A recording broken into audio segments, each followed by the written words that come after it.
মৰমৰ ছাত্ৰ-ছাত্ৰীসকল, আশা কৰোঁ তোমালোক সকলোৱে ভালে কুশলে আছা। মোৰ আগৰ ভিডিঅ' দুটাত মই দুখন কুৱেশ্যন পেপাৰ ইতিমধ্যে আলোচনা কৰিছোঁ টেটৰ চাইল্ড ডেভেলপমেণ্ট এণ্ড পেডাগজিৰ আজি 2021 বৰ্ষৰ পেপাৰ 1ৰ কুৱেশ্যন এনচাৰখিনি মই আলোচনা কৰি দিম। তোমালোকে ইয়াৰ পৰা চাব পাৰিবা, মোৰ ভিডিঅ'টোৰ পৰা চাই লৈ শুদ্ধ এনচাৰবোৰ জানিব পাৰিবা। জানি লৈ আগন্তুক যিটো টেট পৰীক্ষা হ'ব তাৰ কাৰণে তোমালোকে প্ৰস্তুত হ'ব পাৰিবা বুলি আশা ৰাখিলোঁ। এতিয়া মই ভিডিঅ'টো আৰম্ভ কৰিছোঁ। ইয়াতে প্ৰথম যিটো প্ৰশ্ন আছে, ইয়াতে দিয়া আছে তলৰ কোনটো কৈশোৰ কালৰ বৈশিষ্ট্য নহয়। ইয়াতে তলৰ কোনটো কৈশোৰ কালৰ বৈশিষ্ট্য নহয় বুলি প্ৰশ্ন সুধিছে। গতিকে ইয়াৰ শুদ্ধ উত্তৰটো হ'ব আত্মনিয়ন্ত্ৰণ। তোমালোকে দেখিবলৈ পাইছা যাতে বীৰ পূজা, বিপৰীত লিংগৰ প্ৰতি আকৰ্ষণ, দিব্যা স্বপ্ন আৰু আত্মনিয়ন্ত্ৰণ, এই চাৰিটা অপশ্যন দিয়া হৈছে। এই চাৰিওটাৰ তিনিটাই কৈশোৰ কালৰ বৈশিষ্ট্য হয়, কিন্তু আত্মনিয়ন্ত্ৰণ কৈশোৰ কালৰ বৈশিষ্ট্য নহয়। আত্মনিয়ন্ত্ৰণ কৈশোৰ কালৰ বৈশিষ্ট্য নহয় বুলি কিয় কোৱা হৈছে? কিয়নো এই সময়ছোৱাত কিশোৰসকলে নিজকে নিয়ন্ত্ৰণ কৰিব নোৱাৰে। গতিকে ইয়াৰ বৈশিষ্ট্য অৰ্থাৎ কৈশোৰ কালৰ বৈশিষ্ট্য আত্মনিয়ন্ত্ৰণ নহয় বুলি ক'ব পাৰি। এতিয়া মই 2 নম্বৰ প্ৰশ্নলৈ গৈছোঁ। ইয়াতে সোধা হৈছে তলত শিক্ষাদানৰ এটা পদ্ধতিৰ দুটা ধৰ্ম দিয়া হৈছে আৰু এই পদ্ধতিকেইটা তলত দিয়া হৈছে: পৰীক্ষাগাৰ পদ্ধতি, আলোচনা পদ্ধতি, প্ৰকল্প পদ্ধতি আৰু হিউৰিষ্টিক পদ্ধতি। ইয়াতে ধৰ্ম দুটা দিয়া হৈছে। কি দিয়া হৈছে? ছাত্ৰ-ছাত্ৰীসকলক এজন আৱিষ্কাৰকৰ স্থানত অৱতীৰ্ণ কৰোৱা হয়। পদ্ধতি এটাত শিকোৱাই হৈছে মূল উদ্দেশ্য, জ্ঞান অৰ্জন কৰাটো এটা গৌণ কাৰণহে। ইয়াতে শুদ্ধ উত্তৰটো হ'ল হিউৰিষ্টিক পদ্ধতি। অৰ্থাৎ হিউৰিষ্টিক মেথডত এজন ছাত্ৰ বা ছাত্ৰীক এজন আৱিষ্কাৰৰ স্থানত অৱতীৰ্ণ কৰা হয়। অৰ্থাৎ ছাত্ৰ-ছাত্ৰীসকলে নিজে কিবা এটা জ্ঞানৰ আৱিষ্কাৰ কৰে এই পদ্ধতিৰ জৰিয়তে। ইয়াতে শিক্ষকৰ ভূমিকা বন্ধু, দাৰ্শনিক আৰু নিৰ্দেশক হিচাপে থাকে। অৰ্থাৎ তেওঁ সকলো ধৰণৰ কাম এই পদ্ধতিত কৰি নিদিয়ে, আৰু সেইকাৰণে এই দুটা ধৰ্ম হ'ল হিউৰিষ্টিক পদ্ধতিৰ বিশেষ ধৰ্ম। ইয়াৰ পিছত আমি পিছৰ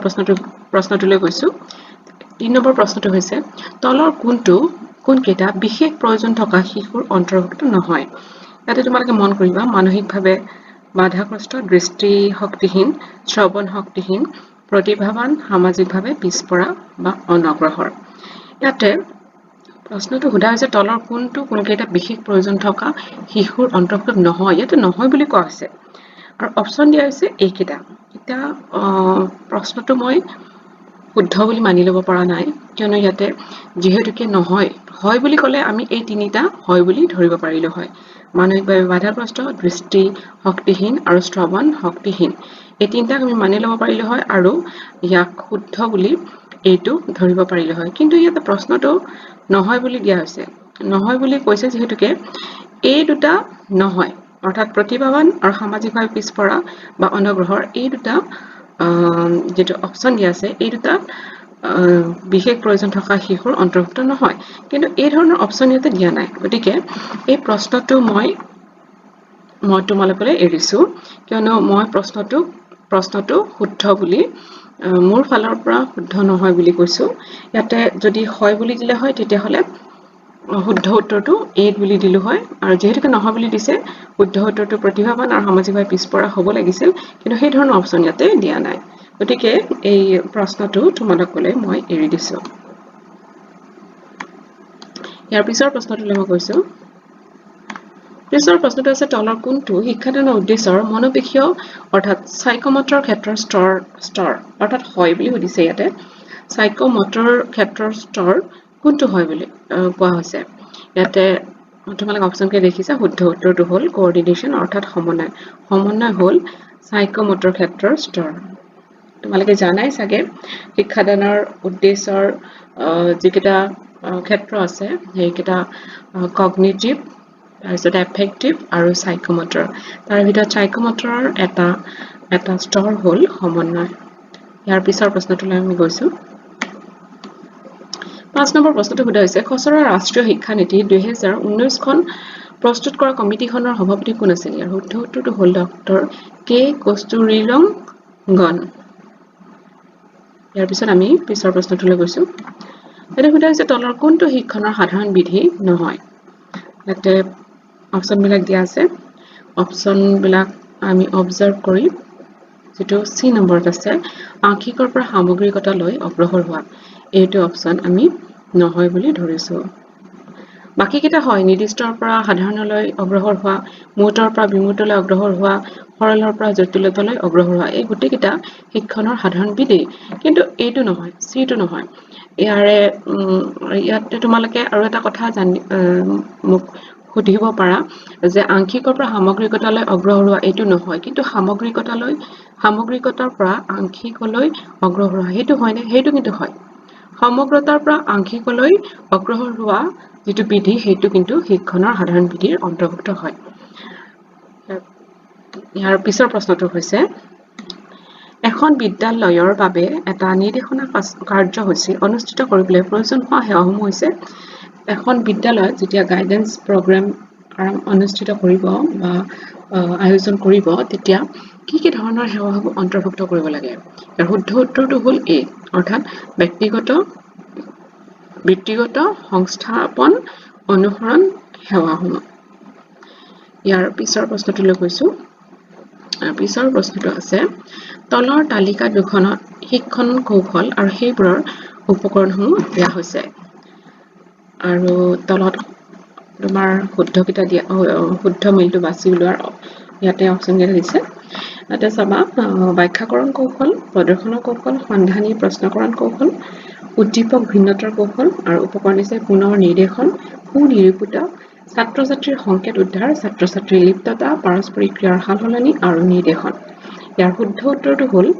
ডি অৰ্থাৎ ব্যাখ্যাকৰণ কৌশলে সুনিৰূপিত সামৰি লয় প্ৰদৰ্শন কৌশলে ছাত্ৰ-ছাত্ৰীৰ লিপ্ততা সামৰি লয় সন্ধানী প্ৰশ্নকৰণৰ কৌশলে ছাত্ৰ-ছাত্ৰীৰ সংকেত উদ্ধাৰক সামৰি লয় আৰু যেটো 4 নম্বৰ উদ্দীপক ভিন্নতাৰ কৌশল হেতু পুনৰ নিৰ্দেশনক সামৰি লয় এতিয়া আমি পিছৰ প্ৰশ্নলৈ গৈছো পিছৰ প্ৰশ্নটো আছে তলৰ কোন কেটা কিশোৰ অপৰাধৰ সামাজিক কাৰণ নহয় ইয়াতে তোমালোকে দেখিছা এতে অপচনবোৰ দেখিছা শ্ৰেণী সংঘাত পৰিয়ালত লোকযুক্ত সম্বন্ধ কম বুদ্ধিমত্তা পক্ষপাতিত্ব এতিয়া এই প্ৰশ্নটো মই শুদ্ধ বুলি মানি ল'ব পৰা নাই কিয়নো ইয়াতে সুধিছে সামাজিক কাৰণ নহয় কোন কেইটা কিশোৰ অপৰাধৰ সামাজিক কাৰণ নহয় বুলি সুধিছে যদি হয় বুলি ক'লে হয় তেতিয়া হলে আমি শ্ৰেণী সংঘাত আৰু পৰিয়ালত লোকযুক্ত সম্বন্ধ এই দুটাক আমি শুদ্ধ বুলি ধৰিলো হয় আৰু ইয়াতে অপচন সি টো শুদ্ধ বুলি ক'লো হয় কিন্তু এটা নহয় বুলি দিছে নহয় বুলি দিলে আমি কম বুদ্ধিমত্তা আৰু পক্ষপাতিতা এই দুটা ধৰিব লাগিব কিন্তু এই দুটা ধৰিবৰ কাৰণে ইয়াতে সেই ধৰণৰ অপচন নাই অৰ্থাৎ 3 আৰু 4 অপচনটো নাই গতিকে এইটো প্ৰশ্ন মই তোমালোকলৈ এৰি দিছো ইয়াৰ পিছৰ প্ৰশ্নটো হ'ল এজন ব্যক্তিৰ উদ্দেশ্যপূৰ্ণভাৱে কাৰ্য কৰা যুক্তিসংগত চিন্তা কৰা আৰু পৰিৱেশৰ লগত কাৰ্যকৰীভাৱে খাপ খাই পৰাৰ পঞ্জীভূত সামৰ্থ্য হৈছে ব্যক্তিগৰাকীৰ শুদ্ধ উত্তৰটো হ'ল বুদ্ধি আৰু এইটো এটা আচলতে সংজ্ঞা হয় এইটো ৱেছলাৰে কৈছিলে বুদ্ধিৰ যেটো ৱেছলাৰৰ সংজ্ঞা সেই সংজ্ঞাটো তোমালোকে পঢ়িছিলে গম পাবা যে ৱেছলাৰে কৈছিলে এজন ব্যক্তিৰ উদ্দেশ্যপূৰ্ণভাৱে কাৰ্য কৰা যুক্তিসংগত চিন্তা কৰা আৰু পৰিৱেশৰ লগত কাৰ্যকৰীভাৱে খাপ খাই পৰাৰ পঞ্জীভূত সামৰ্থ্য হৈছে ব্যক্তিগৰাকীৰ বুদ্ধি এতিয়া আমি পিছৰ প্ৰশ্নলৈ গৈছো 11 নম্বৰত প্ৰশ্নটো হ'ল তলত দিয়া কোনটো ক্ষেত্ৰ শিক্ষা মনোবিজ্ঞানৰ অন্তৰ্ভুক্ত নহয় ইয়াৰ শুদ্ধ উত্তৰটো হ'ল কি পঢ়াব লাগে এতিয়া তোমালোকে বাকি অপচন লিখিছে কাক পঢ়াব লাগে কেনেকৈ পঢ়াব লাগে কিয় পঢ়াব লাগে এই গোটেই কেটা শিক্ষা মনোবিজ্ঞানৰ অন্তৰ্ভুক্ত হয় কিন্তু কি পঢ়াব লাগে অৰ্থাৎ যেটো বিষয়বস্তু ইয়াৰ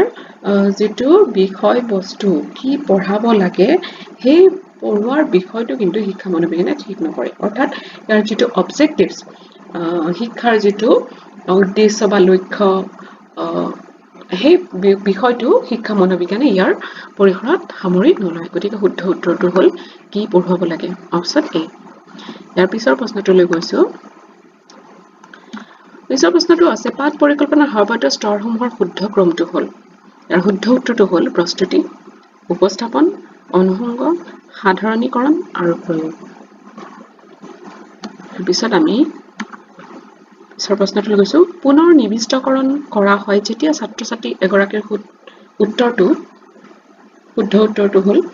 সম্পূৰ্ণ শুদ্ধ হয় অৰ্থাৎ ৰিফোকাসিং তেতিয়া কৰা হয় যেতিয়া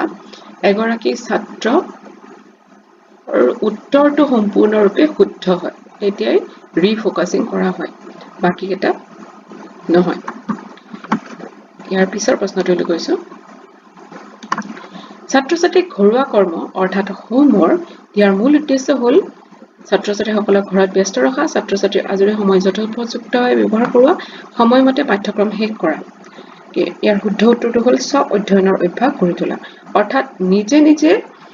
পঢ়াৰ যিটো অভ্যাস সেই অভ্যাসটো গঢ়ি তুলিবৰ কাৰণেহে ঘৰুৱা কৰ্ম অৰ্থাৎ হোমৱৰ্ক প্ৰদান কৰা হয় ইয়াৰ পিছৰ প্ৰশ্নটোলৈ গৈছো পিছৰ প্ৰশ্নটো আছে পাঠদানৰ শেষত ছাত্ৰ ছাত্ৰীসকলে নিউটনৰ গতিৰ তৃতীয় সূত্ৰটো উদাহৰণৰ সৈতে ব্যাখ্যা কৰিব পাৰিব এইটো শিক্ষাদানৰ নিৰ্দেশনামূলক উদ্দেশ্যৰ উদাহৰণ এইটো কোনটো উদ্দেশ্য কি স্তৰৰ উদ্দেশ্য এইটো শুদ্ধ উত্তৰটো হ'ল বোধ স্তৰৰ উদ্দেশ্য বোধ স্তৰ মানে বুজি পোৱা যিটো স্তৰ তাৰে এইটো উদ্দেশ্য অৰ্থাৎ পাঠদান কৰিব শিক্ষকে পাঠদান কৰাৰ পিছত ছাত্ৰ ছাত্ৰীসকলে সেই সূত্ৰটো বুজি পাব বুজি পাই উদাহৰণ সৈতে ব্যাখ্যা কৰিব পাৰিব অৰ্থাৎ বুজি পালেহে ব্যাখ্যা কৰিব পাৰিব গতিকে এইটো বোধ স্তৰৰ উদ্দেশ্য বুলি কোৱা হ'ব ইয়াৰ পিছত আমি পিছৰ প্ৰশ্নটোলৈ গৈছো তলৰ কোনটো থৰ্ণডাইকৰ শিক্ষণ আৰু প্ৰাথমিক নীতি নহয় ইয়াৰ শুদ্ধ উত্তৰটো হ'ল তীব্ৰতাৰ সূত্ৰ বা নীতি বাকি কেইটা হয় প্ৰস্তুতিৰ নীতি অনুশীলনৰ নীতি ফলাফলৰ নীতি এইকেইটা প্ৰাথমিক নীতি হয় কিন্তু তীব্ৰতাৰ সূত্ৰটো প্ৰাথমিক নীতি নহয় ইয়াৰ পিছৰ প্ৰশ্নটো হ'ল এজন শিক্ষকে পাঠদান কৰোঁতে প্ৰথমে বিষয়বস্তুৰ লগত সেই বিষয়ৰ একে বিষয়বস্তু অন্যান্য বিষয়ৰ বিষয়বস্তু আৰু বাস্তৱ জীৱনৰ অভিজ্ঞতাৰ সৈতে সম্বন্ধ দেখুৱাব লাগে ইয়াৰ ভিত্তি হৈছে তলত দিয়া শিক্ষণৰ নীতি ইয়াতে দিয়া আছে নিৰ্ধাৰিত উদ্দেশ্যৰ নীতি শিশুকেন্দ্ৰিক নীতি সহযোগিতাৰ নীতি ওপৰৰ এটাও নহয় এতিয়া শুদ্ধ উত্তৰটো হ'ল ওপৰৰ এটাও নহয় আৰু এইখিনিতে মই কৈ দিছো যে শুদ্ধ কোনটো এজন শিক্ষকে পাঠদান কৰোঁতে প্ৰথমে বিষয়বস্তুৰ লগত সেই বিষয়ৰ একে বিষয়বস্তু অন্যান্য বিষয়ৰ বিষয়বস্তুৰ বাস্তৱ জীৱনৰ অভিজ্ঞতাৰ সৈতে সম্বন্ধ দেখুৱাব লাগে গতিকে ইয়াৰ শুদ্ধ উত্তৰ সহ সম্বন্ধ হ'ব অৰ্থাৎ যদি তোমালোকক প্ৰশ্ন সোধে যে এইটো ধৰা প্ৰশ্নই আছে ইয়াৰ ভিত্তি হৈছে তলত দিয়া শিক্ষণৰ নীতি ইয়াত ওপৰ এটাও নহয় ঠাইত যদি সহ সম্বন্ধ দিয়ে তেতিয়া হলে তোমালোকে সহ সম্বন্ধ বুলি লিখিবা কিন্তু ইয়াতে 17 নম্বৰ প্ৰশ্নৰ শুদ্ধ উত্তৰটো হ'ল ডি নম্বৰ অৰ্থাৎ ওপৰ এটাও নহয় ইয়াৰ পিছৰ প্ৰশ্নটোলৈ আমি গৈছো তলৰ কোনটো উক্তিয়ে অভিৰোচনৰ ধৰ্ম প্ৰকাশ নকৰে অভিৰোচন মানে কোনো বিষয়বস্তুৰ প্ৰতি মানুহৰ যিটো মনোযোগ সেইটো আকৰ্ষণ কৰা এতিয়া এই অভিৰোচনৰ যিটো ধৰ্ম প্ৰকাশ নকৰে বুলি সুধিছে এটা অভিৰোচন জন্মগত ইয়াৰ শুদ্ধ উত্তৰটো হ'ল অভিৰোচন জন্মগত অৰ্থাৎ অভিৰোচনৰ ধৰ্ম ই প্ৰকাশ নকৰে অভিৰোচন জন্মগত এই ধৰণৰ কথাই অভিৰোচনৰ ধৰ্ম প্ৰকাশ নকৰে কিন্তু বাকি কেইটাই অভিৰোচনৰ ধৰ্ম প্ৰকাশ কৰিছে ইয়াৰ পিছত আমি পিছৰ প্ৰশ্নটোলৈ গৈছো তলৰ কোনটো উক্তি শুদ্ধ এগৰাকী বুদ্ধিয়ক ব্যক্তি সদায় সৃজনশীল হয় এগৰাকী সৃজনশীল ব্যক্তি বেছি বুদ্ধিমত্তাৰো হয় সৃজনশীলতা আৰু বুদ্ধিৰ মাজত এক উচ্চ ধনাত্মক সহসম্বন্ধ আছে প্ৰশিক্ষণ আৰু অনুশীলনৰ দ্বাৰা সৃষ্টিশীলতা বৃদ্ধি কৰিব নোৱাৰি এতিয়া ইয়াৰ শুদ্ধ উত্তৰটো হ'ল সৃজনশীলতা আৰু বুদ্ধিৰ মাজত এক উচ্চ ধনাত্মক সহসম্বন্ধ আছে অৰ্থাৎ ইয়াৰ পৰা আমি কি বুজিব পাৰো যে যিসকল ব্যক্তি বুদ্ধিয়ক হয় তেওঁলোকে অধিক সৃষ্টিশীলতাত মনোনিৱেশ কৰিব পাৰে আৰু বহুত উন্নত মানৰ সৃষ্টি কৰি উলিয়াব পাৰে অৰ্থাৎ ইয়াৰ এটা ধনাত্মক সহসম্বন্ধ আছে গতিকে ইয়াক আমি শুদ্ধ বুলি মানি লৈছো কিন্তু বাকি কেইটা নহ'ব পাৰে এগৰাকী বুদ্ধিয়ক ব্যক্তি যে সদায় সৃজনশীল হ'ব তেনেকুৱা নহ'ব পাৰে বা এগৰাকী সৃজনশীল ব্যক্তি বেছি বুদ্ধি নাথাকিব পাৰে আৰু প্ৰশিক্ষণ আৰু অনুশীলন দ্বাৰা সৃজনশীলতা বৃদ্ধি কৰিব নোৱাৰি এইটোকো আমি শুদ্ধ বুলি ধৰিব নোৱাৰো গতিকে শুদ্ধ উত্তৰটো হ'ল চি ইয়াৰ পিছৰ প্ৰশ্নটো হ'ল বিদ্যালয় এখনত পৰামৰ্শ কাৰ্যসূচীৰ সফলতা মুখ্যত নিৰ্ভৰ কৰে পৰামৰ্শ মানে কাউন্সেলিং এটা কাউন্সেলিংটো যদি সফল কৰিব লাগে তেতিয়াহ'লে ছাত্ৰ-ছাত্ৰী আৰু পৰামৰ্শদাতাৰ মাজত এক গভীৰ সম্পৰ্ক থাকিব লাগিব যদি ছাত্ৰ-ছাত্ৰী আৰু পৰামৰ্শদাতাৰ মাজত ভাল সম্পৰ্ক নাথাকে বুজাপৰা নাথাকে ইজনে সিজনক দেখিব নোৱাৰা ধৰণৰ হয় তেতিয়াহ'লে এই কাউন্সেলিঙে কেতিয়াও কাম কৰিব নোৱাৰে গতিকে বাকীকেইটা যদিও প্ৰয়োজন এইটো সকলোতকৈ ইম্পৰ্টেণ্ট হয় ইয়াৰ ওপৰতে গোটেই কাউন্সেলিঙৰ যিটো ফলপ্ৰসূতা সেইটো নিৰ্ভৰ কৰে এইখিনিতে 2021 চনৰ পাৰ্ট 1ৰ কুৱেশ্যনছ অৰ্থাৎ চাইল্ড ডেভেলপমেণ্ট এণ্ড পেডাগজিৰ কুৱেশ্যন আনসাৰখিনি সম্পূৰ্ণ হৈছে এতিয়া তোমালোকে যদি বেলেগ কুৱেশ্যনৰ এনসাৰ বিচাৰা বা ইয়াতে যদি তোমালোকৰ কিবা খোকোজা থাকে বা তোমালোকে জানিব বিচাৰা তেতিয়াহ'লে মোক কমেন্ট কৰি জনাবা মই যিমান দূৰ সম্ভৱ তোমালোকৰ সুবিধা মতে